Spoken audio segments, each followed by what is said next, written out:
So I just added 5 times more abilities to my roguelite game, Chromatic Shift.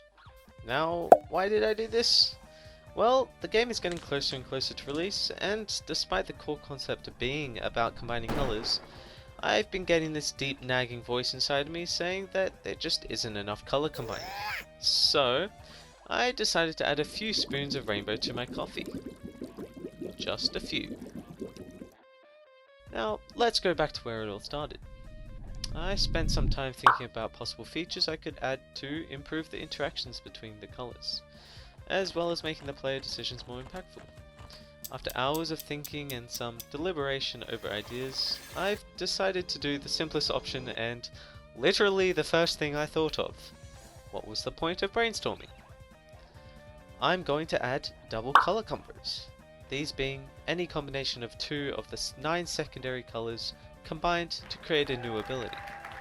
This is 36 different combinations of colours, with order being irrelevant. Now, this is like adding another 36 sub-colours, and it took me damn long enough to create the original 9 abilities, let alone 36 more. I'll tell you one thing for sure that I've learned over my game dev journey. My brain has a deep hatred for itself, always giving me life-consuming tasks. Stupid brain. Before heading into the no-lifing that awaits for me, it's best I do some good old easy UI. However, adding 36 more colours to the colour wheel isn't exactly a great idea. So instead, I made it so you can right-click 2 separate colours on the wheel and they will be labelled with a combo ID.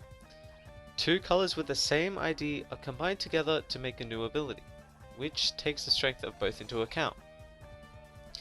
There can be a max of 4 different combos, leaving 1 colour without a combo. You can also just ignore the combo system if you really want to, as the colours still have their individual abilities when not mixed. Now that some simple UI is done, I can begin on the fun stuff. Before I start brainstorming combo ideas, I need to think of an effective system which will let me add lots of abilities.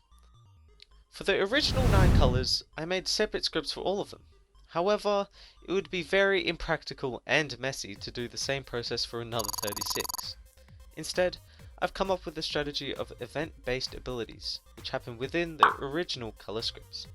Since all colour combos involve these weapon scripts, I can insert events for various scenarios that I may need, such as events when a projectile hits an enemy, every time a projectile gets updated, or when an attack area is spawned in. This allows me to insert new abilities into different points of a weapon's line. I sort of see it as Lego blocks, where I can click in a new action. Anytime the player changes the combo, I can take a new brick and insert it in. Now that I have a system which can easily support so many abilities, I made a quick Google sheet so I can write down some ability ideas which can be made within this system. And bam! Now I have 36 ability ideas. Now I just have to commit a few hours to implement them all.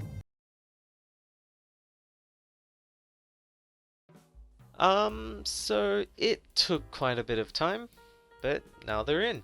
Granted, they are still likely a bit glitchy and unbalanced, but that's a problem for future stinky me. I'm gonna leave most of the abilities secret for when the game comes out, but here are a few combinations to satiate your hunger for the rainbows. Orange and Spring Green makes all fire projectiles apply a burn effect to enemies, which heals the player for any damage done. However, the player will no longer shoot health steal projectiles. Orange and Yellow make all allies spawned have the fire strength of the player multiplied by 2. However, the player will no longer shoot fire projectiles. Orange and Magenta makes all fire projectiles spawn a short-lived magenta poison area on hit with an enemy. However, the player will stop spawning regular poison attack areas from their body. Orange and Raspberry makes fire projectiles pull all enemy projectiles within a certain range towards them. However, the player will stop shooting manipulation projectiles. Yellow and Spring Green make allies periodically shoot a healing shot at the player. However, the player will no longer shoot health steal projectiles. Yellow and turquoise make allies periodically spawn defensive areas which increase the damage resistance of the player.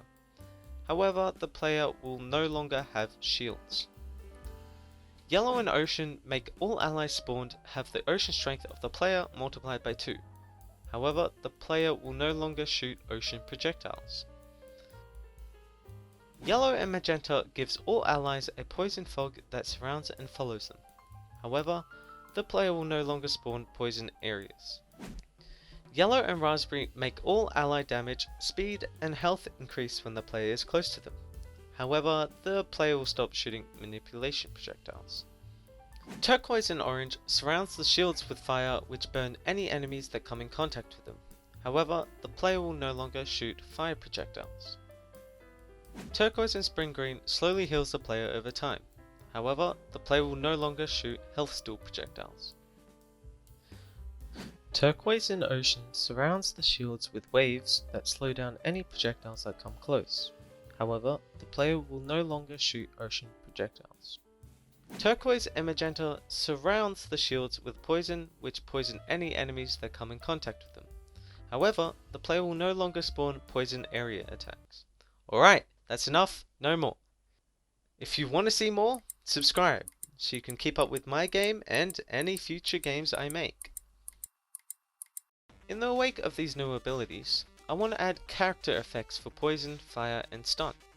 Just as a small aesthetic change that shows what type of effects that are on the enemy.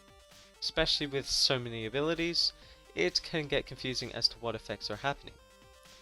Oh, and I also implemented a smooth camera movement system. The old camera system used to instantaneously move to the player's position, but I changed it to smoothly transition instead.